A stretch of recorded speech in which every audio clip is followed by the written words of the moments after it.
Salut, c'est qui a tout lu? On va faire le book haul de Noël. Ma soeur m'a offert Le sel de la vie de Françoise Héritier, un essai chez Odile Jacob. Françoise Héritier, je ne la connaissais pas. Elle a écrit apparemment beaucoup d'essais, et notamment des essais assez féministes. Là, celui-là, Le sel de la vie, en fait, elle va parler des petites choses de la vie, des petites choses légères qui rendent heureux, des petits bonheurs, en gros. Si j'ai bien compris le thème. Donc je pense que ça va être une première découverte avec cette autrice et me connaissant, si j'aime sa plume-là, je vais avoir envie d'aller découvrir ce qu'elle a écrit d'autre. Si vous avez déjà lu des livres d'elle, si vous avez lu d'autres essais d'elle, dites-moi en commentaire, du coup ça m'intéresse.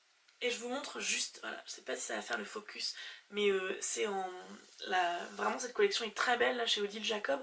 C'est en relief, je sais pas si ça se voit du coup, mais c'est vraiment un très bel objet livre. L'un de mes frères a compris que ma passion était les femmes dans l'histoire et il m'offre toujours des biographies de femmes que je ne connais pas. C'est lui le fournisseur officiel de biographies de femmes chez moi. Il a dit aussi qu'il allait m'offrir des podcasts sur les femmes dans l'histoire, donc j'attends, il ne me les a pas encore envoyés. Je suis pressée de lire ça. Mais donc cette année, il m'a offert la biographie de Madeleine Castin par Jean-Noël Liot. Donc on lit mécène à Montparnasse, décoratrice à Saint-Germain-des-Prés. Elle a été décoratrice pendant le 19e siècle, vers les années 20 je crois. Elle a notamment décoré la maison de Jean Cocteau. Elle a aussi, voilà, c'est pour ça, oui, c'est ça les années 20, elle a côtoyé toute la bohème de Montparnasse, etc. J'avais lu Kiki de Montparnasse l'année dernière, je crois que je vous en avais parlé. Et c'est elle aussi qui a lancé le peintre Soutine. Voilà, apparemment, elle a côtoyé énormément de personnes de cette période-là, c'est une période que j'aime beaucoup. Et voilà, encore une femme qui a eu une vie incroyable et très riche. Je vous parlerai de ça bientôt. Ensuite, c'est moi, un cadeau que je me suis fait, l'Europe des femmes du 18e au 21e siècle par Julie Legac et Fabrice Virgili. En fait, c'est fait par vraiment énormément d'auteurs. C'est un ouvrage collectif, mais voilà, c'est eux deux qui ont tout mis ensemble, on va dire tout rassemblé et fait l'édition. Donc voilà, c'est l'histoire des femmes en Europe depuis le 18e siècle. Voilà, il y a des fictions, chansons, discours, essais, correspondances, des documents iconographiques, donc qui se font l'écho de 3 siècles d'histoire européenne, des aspirations ou au contraire des obstacles à une égalité entre les sexes en Europe depuis le 18e siècle. Donc il y a des textes classiques comme ceux d'Olympe de Gouges, d'Alexandra Kollontai et de Virginia Woolf, mais il y a aussi d'autres moins connus. Tous ces textes font entendre la diversité des expériences du peuple des femmes, de toutes conditions, paysannes, artistes, ouvrières, intellectuelles, à Paris, à Moscou, à Madrid ou à Londres. Et donc il dit ce livre interroge l'éducation des filles, l'influence des religions, le rapport au corps, l'expérience de guerre, les féminismes et les luttes menées au nom de l'égalité civile et politique, et ou encore la reconnaissance conquise dans les arts et les sciences. Donc voilà, tout ça, bah voilà, moi j'ai juste envie de découvrir tout ça. Je sens que ça va encore être un livre qui va m'amener beaucoup de pistes de réflexion. J'ai vu déjà en feuilleton qu'il y a une grosse bibliographie, genre à chaque fin de chapitre il y a une bibliographie pour aller plus loin.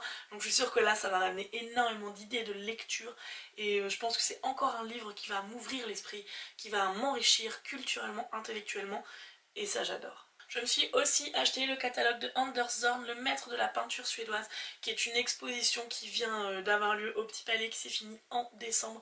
J'ai adoré cette exposition, c'était magnifique, il fait beaucoup de paysages de mer, mais alors ce que j'ai adoré aussi ce sont ses nus, je vais vous en montrer quelques pages.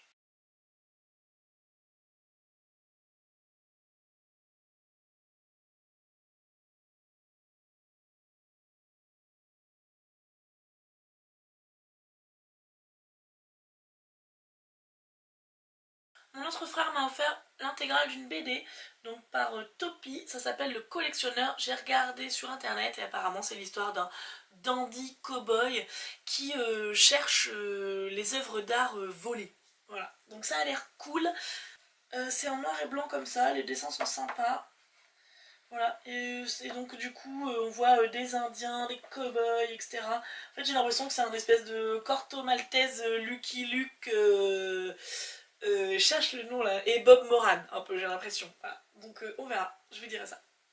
Les 3 derniers livres, ce sont des livres que j'ai offerts à mon amoureux, mais qui du coup, en fait c'est souvent quand je lui offre des livres, je me fais aussi un peu des cadeaux à moi parce que je sais que ça va aller aussi dans ma bibliothèque et que je vais le lire aussi. Donc du coup, voilà. J'ai acheté le premier tome de Black Sad, c'est une série qu'on aime beaucoup mais on les avait pas à la maison. Donc là j'ai acheté le premier tome. Donc si vous ne connaissez pas, Black Sad c'est un chat. Et c'est un chat détective un peu, mais du coup ça fait longtemps que je l'ai pas lu, donc je sais plus exactement. Mais voilà, je sais que c'est une série qu'on aime beaucoup, donc on va se commencer la collection.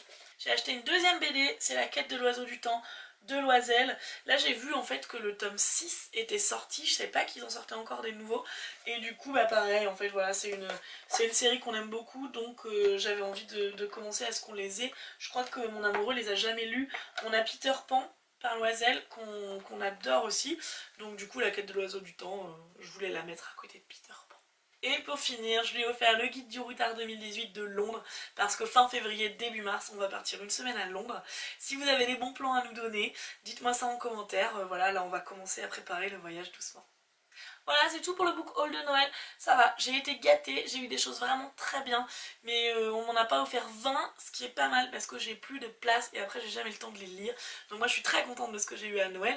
Si vous voulez me dire en commentaire ce que vous avez eu, s'il y a des livres qui vous plaisent comme d'habitude. A bientôt!